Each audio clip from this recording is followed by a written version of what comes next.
Para penghafal Al-Quran dijanjikan oleh Allah bisa mengantarkan orang tuanya ke surga.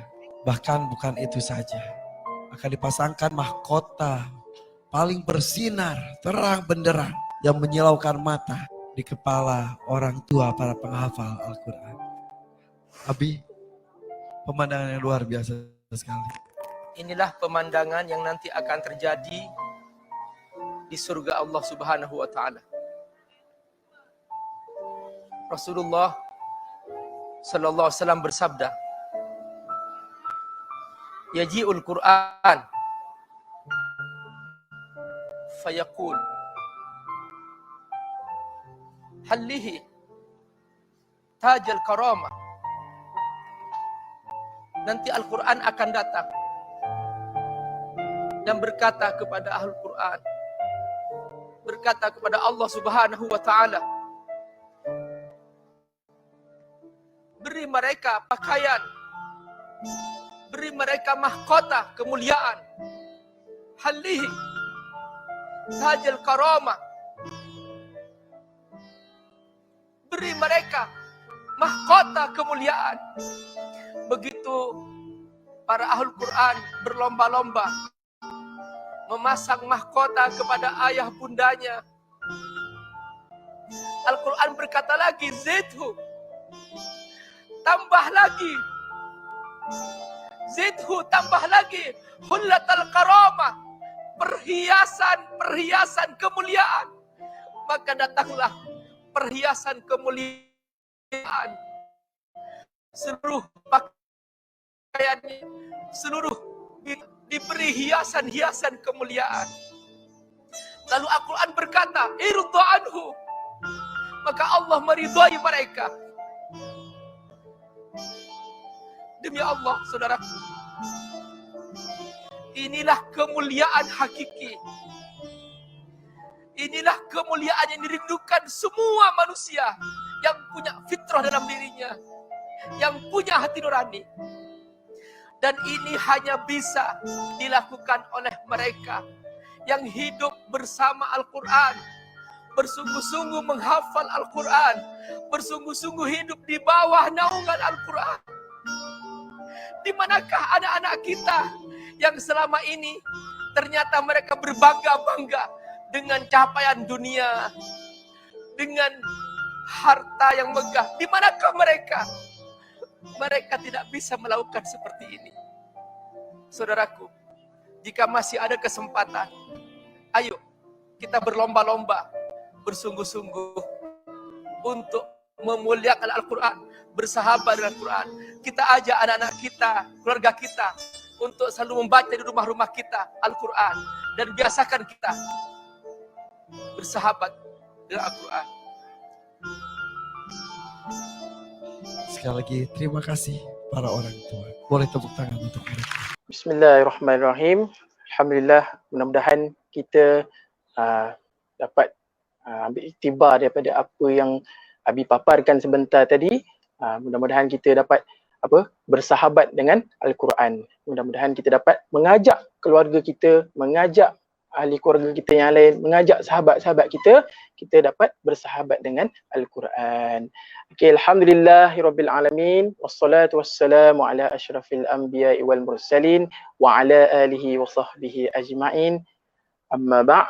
Alhamdulillah, di hari Jumaat ini 27 November 2020, di pagi, di tengah hari yang penuh barakah ini, di hari Jumaat ini, InsyaAllah hari ini anak-anak semua yang berada di rumah, Abi doakan mudah-mudahan berada dalam keadaan sihat walafiat sahaja.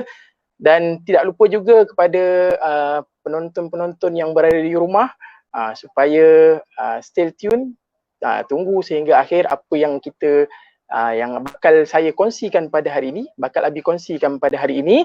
Mudah-mudahan memberi sedikit sebanyak manfaat lah. Jadi sejujurnya bukanlah saya ni orang yang selayaknya untuk menyampaikan, tapi saya sejujurnya ingin berkongsilah sedikit sebanyak apa kelebihan ataupun manfaat yang Allah janjikan kepada orang yang menghafal Al-Quran di dunia dan di akhirat. Bukan sahaja di akhirat, di dunia juga Allah telah janjikan kelebihan yang kita akan dapat sekiranya kita menghafal Al-Quran, sekiranya kita bersahabat dengan Al-Quran. Okey, daripada video yang kita tonton tadi, itu adalah sedutan daripada program Hafiz daripada negara jiran. Jadi itu adalah program yang melibatkan anak-anak yang sebaya dengan kamu semua. Sebaya dengan kamu semua, dan mereka telah menghafal Al-Quran. Masya Allah, tabarakallah. Jadi sebelum kita pergi dengan lebih lanjut, sebelum Abi menceritakan ataupun sebelum Abi berkongsikan berkenaan dengan kelebihan orang yang menghafal Al-Quran ni, jadi kita pergi dulu sebab apa kita kena hafal Al-Quran. Sebab apa? Jadi Abi akan kongsikan dulu sebab apa kita perlu menghafal Al-Quran. Selepas itu barulah kita akan pergi kepada kelebihan ataupun manfaat yang Allah janjikan kepada orang-orang yang menghafal Al-Quran. Jadi anak-anak yang dirahmati Allah sekalian, jadi kenapa kita perlu menghafal Al-Quran? Apa perkara yang pertama sekali yang perlu kita kena titik beratkan sebelum kita menghafal Al-Quran? Okey, yang ingin Abi tekankan pada hari ini adalah berkenaan dengan niat. Jadi yang pertama sekali sebelum kita menghafal Al-Quran, kita perbetulkan niat kita. Jadi janganlah kita terpesong ataupun tergelincir daripada matlamat asal kita untuk menghafal Al-Quran, iaitu untuk mencari keredaan Allah Subhanahu wa taala. Bukannya untuk menunjuk-nunjuk, aku dah 5 juzuk, aku dah 10 juzuk, aku dah 15 juzuk. Bukan. Jadi betulkan balik niat kita menghafal Al-Quran ini adalah untuk mencari redha Allah. Jadi anak-anak yang dirahmati Allah sekalian, sebab apa kita perlu menghafal Al-Quran? Jadi di sini Abi kongsikan yang pertama adalah mengapa kita perlu menghafal Al-Quran adalah ia adalah sebagai persediaan kita untuk menjadi seorang ilmuwan Islam pada masa hadapan. Jadi seperti mana yang anak-anak ketahui, kita sekarang ni berada di akhir zaman. Jadi kita tak tahu usia dunia ni, ketika zaman Rasulullah SAW, Rasulullah pernah bagi tahu usia dunia ni pada zaman Rasulullah tu dah terlalu tenat. Itu adalah 1400 tahun yang lepas. Jadi bayangkan kalau pada zaman Rasulullah itu dah tenat, Rasulullah kata. Sekarang ni dah 1400 tahun yang berlalu. Jadi agak-agaknya usia dunia ni kita berada di mana? Jadi kita sekarang ni dikatakan berada pada zaman akhir zaman. Jadi itulah sebabnya penting kita perlu menghafal Al-Quran. Yang pertama tadi Abi kata apa? Persediaan kita untuk menjadi ilmuwan Islam pada masa hadapan. Okey. Sini Abi nak ceritakan satu kisah. Pada zaman dahulu, untuk menghafal Al-Quran ni bukan sahaja menjadi syarat asas kepada ilmuwan-ilmuwan Islam seperti Ibnu Sina, Ibnu Taimiyah. Bukan itu sahaja syarat asas dia. Syarat asas untuk mereka mencuburi bidang-bidang perubatan, matematiknya, bidang ilmu falaknya. Syarat asasnya mereka perlu menghafal Al-Quran. Itu adalah persediaan yang paling penting, yang paling utama sebelum mereka mencuburi bidang-bidang yang lain. Dan itulah yang kita terapkan di sini supaya anak-anak dapat menguasai ataupun menghafal Al-Quran itu terlebih dahulu sebelum kita lepaskan anak-anak ke dunia luar sana. Sebelum pergi ke sekolah menengah, ada yang ambil aliran sainsnya, ada yang ambil aliran ulul albabnya. Jadi di sinilah permulaannya, persediaannya sebelum kita pergi ke dunia luar yang lebih mencabar sana. Itu yang pertama tadi. Mengapa kita perlu menghafal Al-Quran, iaitu sebagai persediaan kita untuk menjadi ilmuwan Islam pada masa hadapan. Kemudian mengapa kita perlu hafal Al-Quran? Anak-anak yang dirahmati Allah sekalian. Jadi mengapa? Sebab yang kedua kita perlu menghafal Al-Quran adalah untuk mendekatkan anak-anak dengan Allah Subhanahu wa taala secara rohaninya, secara rohnya, supaya kita lebih dekat dengan Allah. Jadi kita sekarang berada pada akhir zaman yang kita tahu zaman yang penuh dengan pancaroba. Yang kita tahu, seperti mana yang kita tahu, anak-anak zaman kini semakin dilekakan dengan hiburan, dengan gadgetnya, dengan komputernya, dengan gamenya. Dan sekarang ni zaman tengah trendy dengan TikToknya, dengan Instagramnya. Itulah perkara-perkara dunia yang melekakan kita semua. Abi tidak nafikan, itu memanglah kita perlu bergerak seiring dengan zaman kita berada tu. Tapi kita hendaklah tidak mengabaikan, janganlah kita mengabaikan apa yang Islam itu nak. Jadi dengan menghafal Al-Quran inilah dapat sedikit sebanyak membantu kita untuk mendekatkan kita kepada Allah secara rohaninya. Jadi bila kita dah dekat dengan Allah ni, kalau kita buka telefon, kita ingat Allah. Buka TV, kita ingat Allah. Nak main Facebook, kita ingat Allah. Nak main TikTok, kita ingat Allah. Jadi kita tidak terpesong daripada landasan kita. Jadi itu adalah yang kedua, mengapa kita perlu menghafal Al-Quran. Okey, seterusnya kita pergi kepada poin yang seterusnya, anak-anak. Mengapa kita perlu menghafal Al-Quran adalah dengan menghafal Al-Quran ni kita dapat meningkatkan daya potensi memori kita ni. Okey, jadi dengan menghafal Al-Quran ni kita melatih secara tak langsung, melatih kita punya memori untuk menghafal. Jadi untuk mempunyai memori yang baik ni, kita perlu melatih dengan cara menghafal Al-Quran ni lah. Selain daripada itu, kita juga untuk menguatkan memori ni, tadi kita nak melatih memori kita dengan cara menghafal Al-Quran. Jadi ada juga cara bagaimana kita nak menguatkan memori kita, cara yang lain ni dari sudut pemakanan. Abi tak nafikan, kita semua sekarang KFC-nya, McD-nya, pelbagai makanan-makanan orang kata makanan fast food ni. Jadi kita kena kurangkan ambil makanan-makanan yang tidak berkhasiat itu supaya kita dapat melatih dan menguatkan memori kita ni. Dan banyakkan makan makanan sunnah seperti kurma, kismis, buah zaitun. Itu antara makanan-makanan sunnah yang membantu menguatkan kita punya pemikiran. Okey. Jadi untuk meningkatkan potensi daya memori tadi, kita kembali kepada poin tadi. Jadi tidak heranlah pada ulama zaman dahulu, bahkan ilmuwan pada hari ini pun yang mempunyai, orang kata mempunyai hadis di kepala mereka ni, di mana 30 juzuk ada. Boleh bila kita tebuk, dia boleh keluarkan satu persatu ayat tu. Jadi mereka ni mampu mengingat satu maklumat tu dengan sekali, dua kali baca dia dah boleh ingat. Itu memang sangat-sangat baik, masya-Allah. Jadi mereka ni berlatih.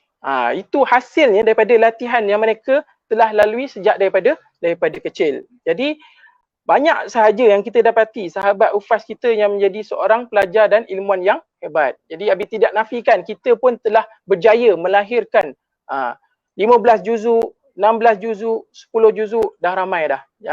Daripada kita sendiri, kita dah berjaya lahirkan. Jadi itulah yang kita nak terapkan di sini, iaitu seorang hufaz yang apabila kita lepaskan di dunia luar sana nanti, dia boleh bawa diri dia. Okey. Kemudian kita tengok kenapa sebab kita perlu menghafal Al-Quran. Yang seterusnya, anak-anak yang dirahmati Allah sekalian.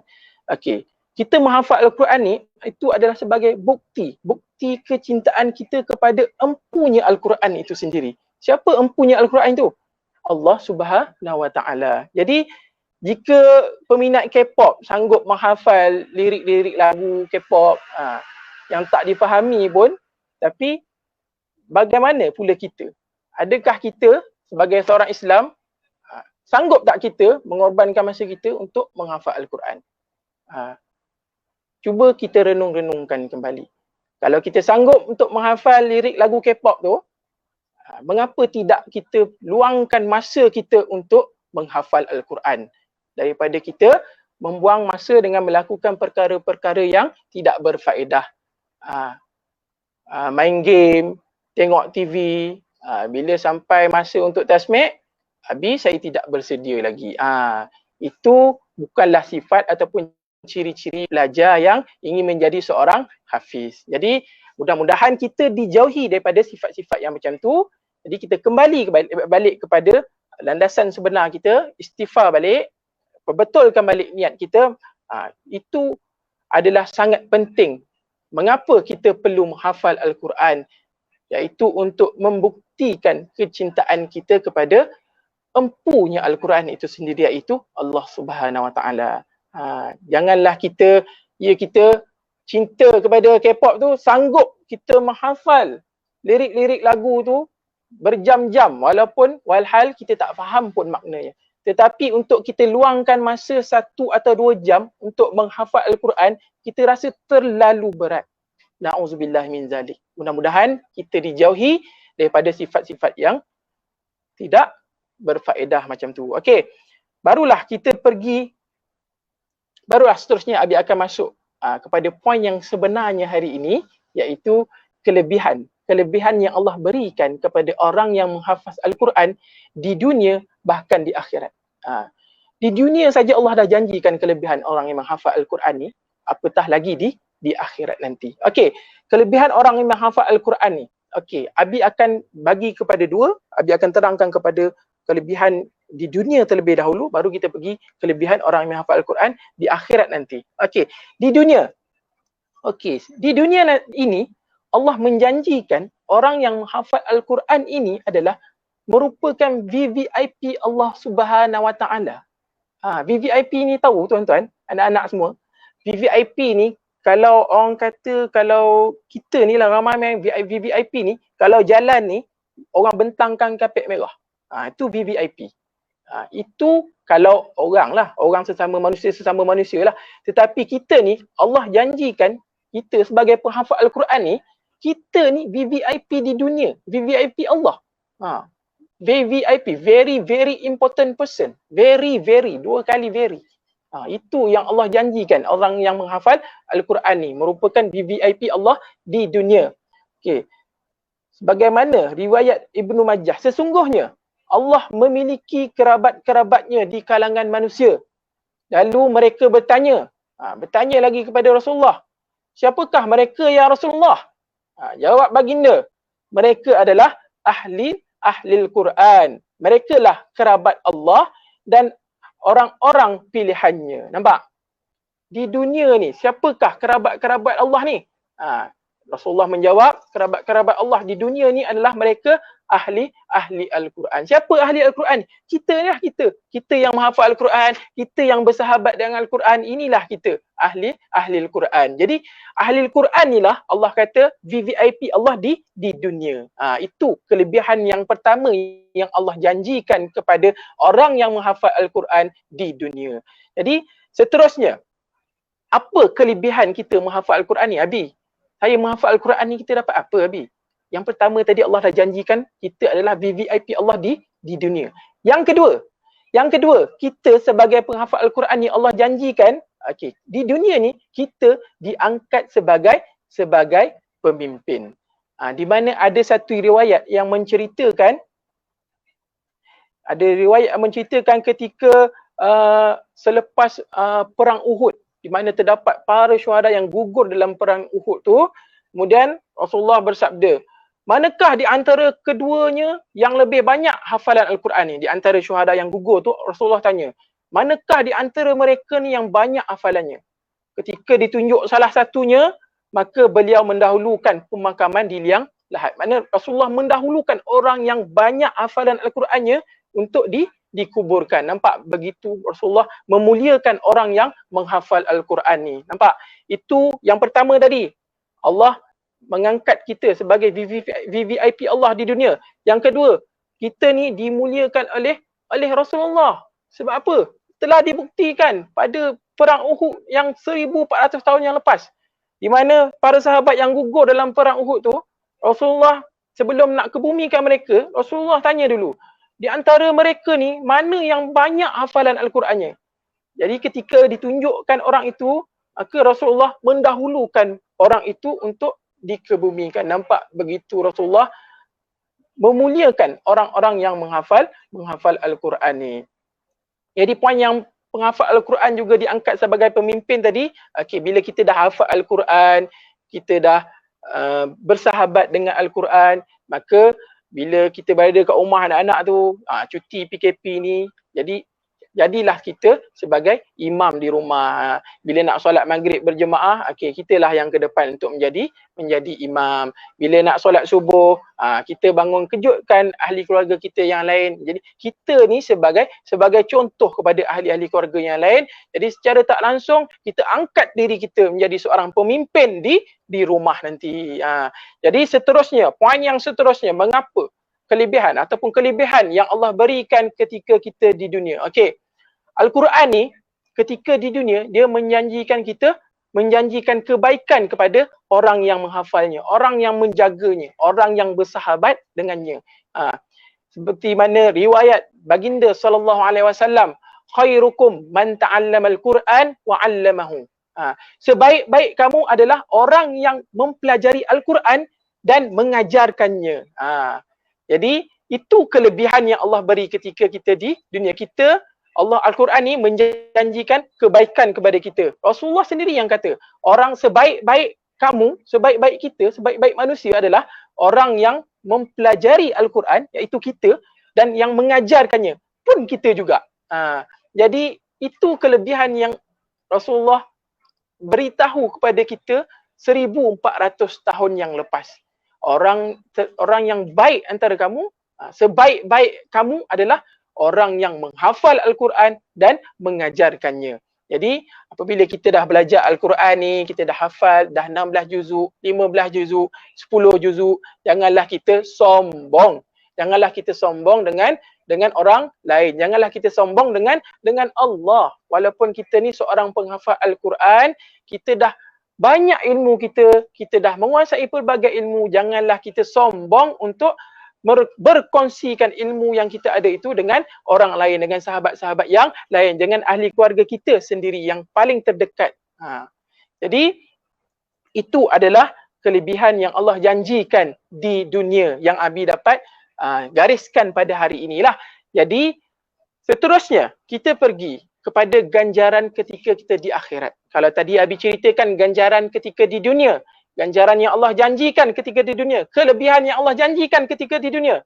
Ini pula adalah kelebihan ganjaran yang Allah janjikan di hari akhirat nanti. Jadi di hari akhirat nanti, okey. Kamu rasa-rasalah siapa yang paling kamu nak jumpa sekali ketika di padang mahsyar nanti. Abi yakin dan percaya kita sudah tentu, sudah pasti kita nak berjumpa dengan kekasih kita iaitu baginda sallallahu alaihi wasallam. Jadi dengan menghafal Al-Quran, membaca Al-Quran dengan berselawat ke atas Nabi, inilah salah satu cara yang dapat membantu kita supaya kita ni tergolong dalam golongan orang-orang yang dapat bersama dengan Rasulullah ketika di hari akhirat kelak. Jadi Abi akan kongsikan ganjaran orang yang menghafal Al-Quran ketika di akhirat nanti. Okey. Yang pertama ini Rasulullah bagi tahu, bukannya Abi yang bagi tahu memandai-mandai, tidak, ini Rasulullah yang bagi tahu. Ketika di akhirat nanti orang penghafal Al-Quran ni, orang yang bersahabat Al-Quran ni, ibu bapanya akan mendapat kemuliaan. Sebagaimana sabda Rasulullah, mafhumnya, sesiapa yang membaca Al-Quran dan beramal dengan apa yang terkandung di dalamnya, iaitu Al-Quran itu sendiri, maka kedua ibu bapanya akan dipakaikan mahkota pada hari kiamat. Yang sinaran mahkota itu akan melebihi daripada cahaya matahari, lebih terang daripada matahari. Masya Allah. Sungguh pun matahari itu berada di dalam rumah kamu di dunia ini. Nampak? Itu yang Rasulullah janjikan kepada kita penghafaz Al-Quran ni. Di mana pada hari akhirat kita akan dapat kalungkan mahkota kepada ibu bapa kita seperti mana yang kamu dapat lihat dalam sedutan video pada awal program kita ini tadi, di mana itu adalah simulasi yang ditunjukkan keadaan yang akan berlaku di hari akhirat nanti, di mana kita sebagai seorang penghafal Al-Quran kita dapat pakaikan mahkota kepada ibu bapa kita. Siapa yang tidak mengimpikan perkara tersebut sangat-sangatlah rugi.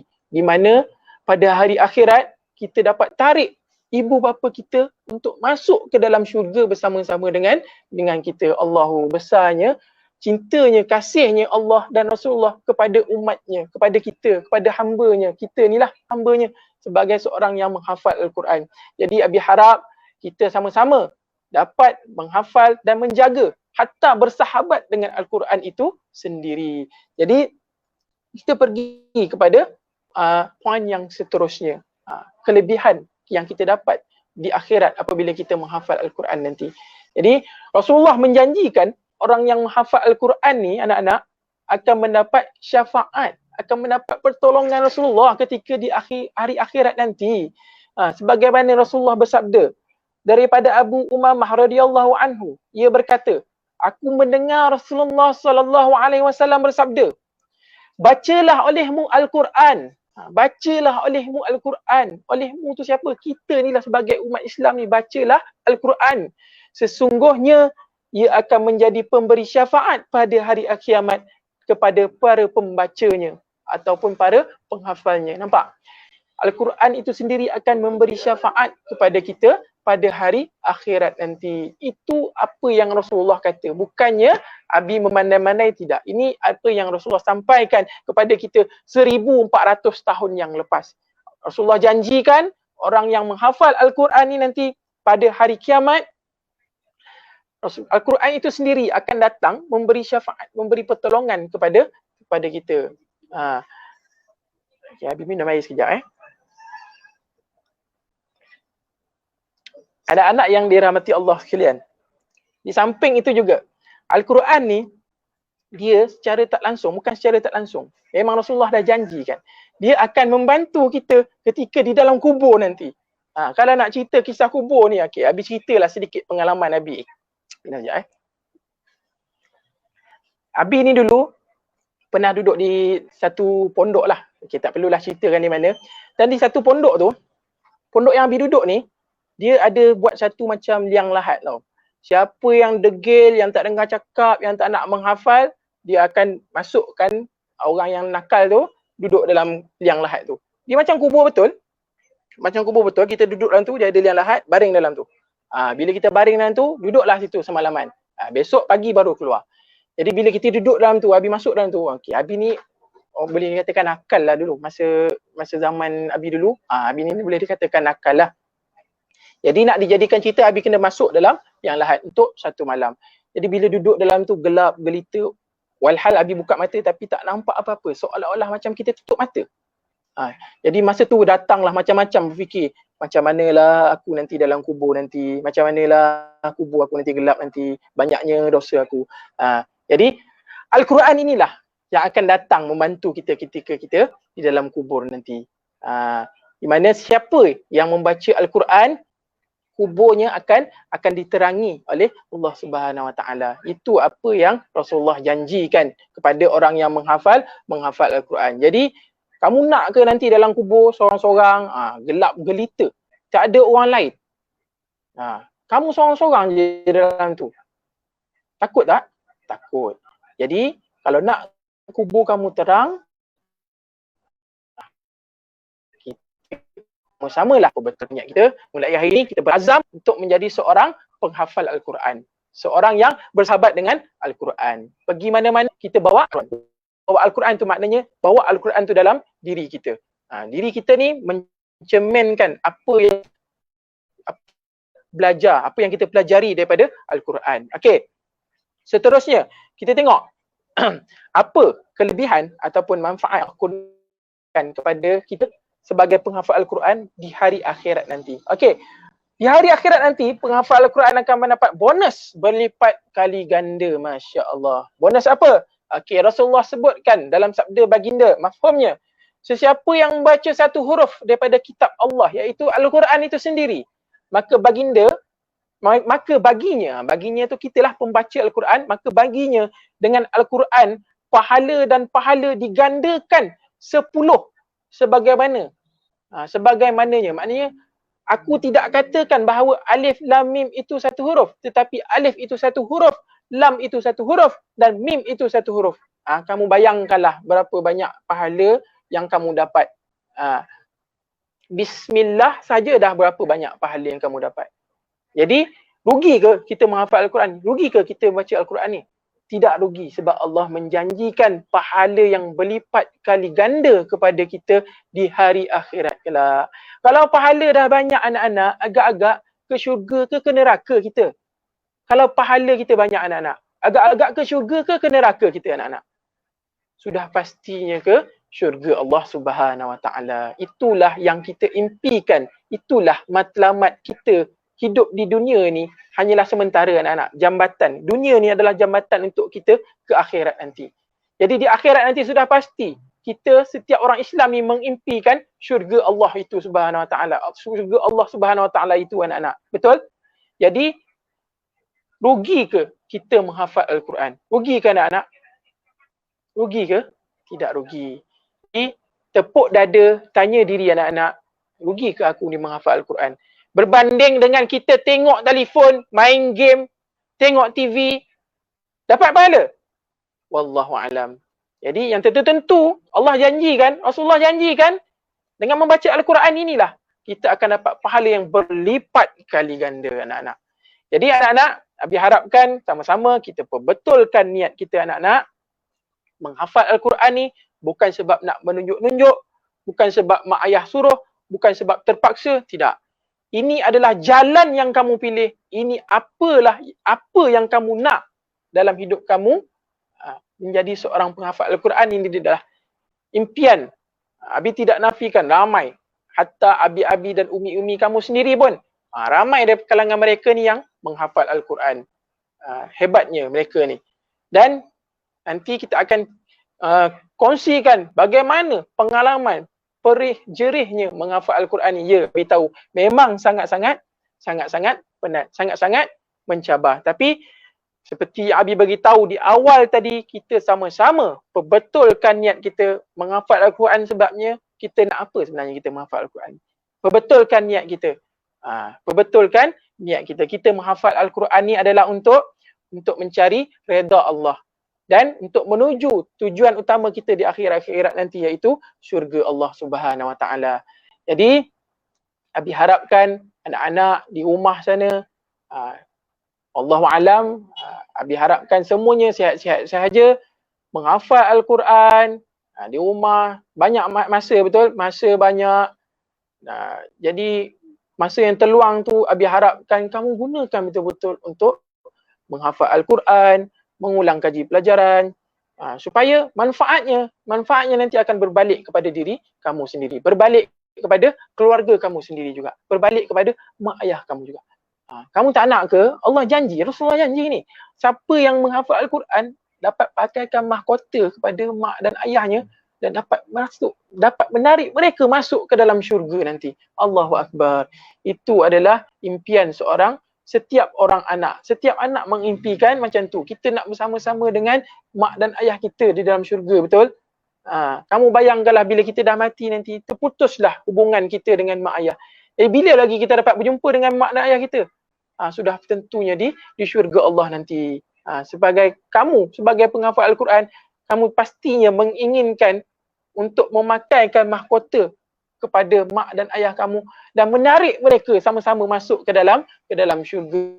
Jadi di rumah, Abi harapkan kamu sama-sama dapat mengajak ahli keluarga yang lain sama-sama menghidupkan Al-Quran. Jadi sebagai keluarga yang menghidupkan Al-Quran, keluarga yang bersahabat dengan Al-Quran, supaya keluarga itu mendapat kasih sayang daripada Allah, dan di akhirat nanti kamu akan mendapat syafaat daripada Allah, daripada Nabi Muhammad. Itu yang Rasulullah janjikan.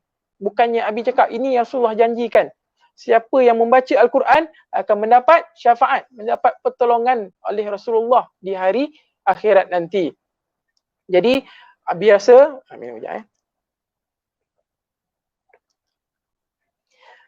apa yang Abi kongsikan pada hari ini, mudah-mudahan sedikit sebanyak, sejujurnya Abi bagi tahulah, Abi bukannya orang yang pandai untuk berkata-kata. Jadi Abi harap apa yang Abi kongsikan pada hari ini sedikit sebanyak dapat menjentik hati anak-anak yang berada di rumah, dapat menjentik para penonton yang melihat siaran langsung kita pada hari ini.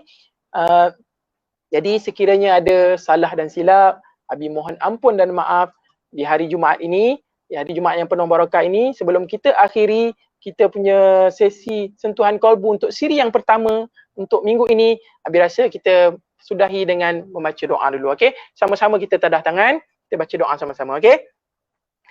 A'udzubillahi minasyaitonirrajim. Bismillahirrahmanirrahim.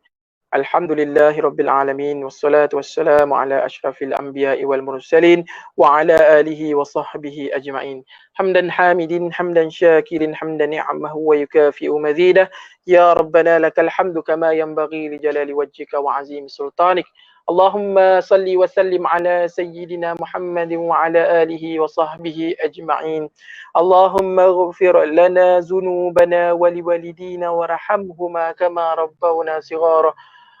ربنا ظلمنا أنفسنا وإن لم تغفر لنا وترحمنا لنكونن من الخاسرين. Ya Allah, ya Tuhanku, ya Allah, Kau jadikanlah kami ini orang-orang yang menghafal Al-Quran, ya Allah. Orang-orang yang bersahabat dengan Al-Quran, ya Allah. Orang-orang yang menjaga Al-Quran, ya Allah. Mudah-mudahan dengannya, ya Allah, dapat menarik kami ke dalam syurga-Mu, ya Allah. Berilah kekuatan kepada kami untuk menghafal Al-Quran, ya Allah. Berilah kekuatan kepada anak-anak kami untuk menghafal Al-Quran, ya Allah. Berilah kekuatan kepada ahli keluarga kami, ya Allah, untuk menghafal Al-Quran, ya Allah. Mudah-mudahan dengannya di hari akhirat kelak kami dapat memakaikan mahkota kepada ibu bapa kami, ya Allah, di mana cahayanya lebih terang daripada cahaya matahari, ya Allah. Seterusnya dapat menarik ahli keluarga ibu bapa kami ke dalam syurga-Mu, ya Allah. Ya Allah, pertemukanlah kami dengan ibu bapa kami, pertemukanlah kami dengan Rasulullah, ya Allah, pada hari akhirat nanti, ya Allah. Seterusnya pertemukanlah kami dalam syurga-Mu yang kekal abadi, ya Allah. Ya Allah, ya Allah, ya Allah, ya Rahman, ya Rabbal Alamin, ya Allah. Tiada daya dan upaya melainkan dengan kuasa-Mu, ya Allah.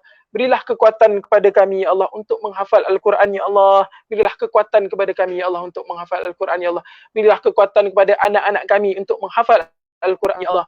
Jentiklah hati mereka, ya Allah, untuk berubah, untuk sama-sama kita mendekatkan diri kepadamu, ya Allah.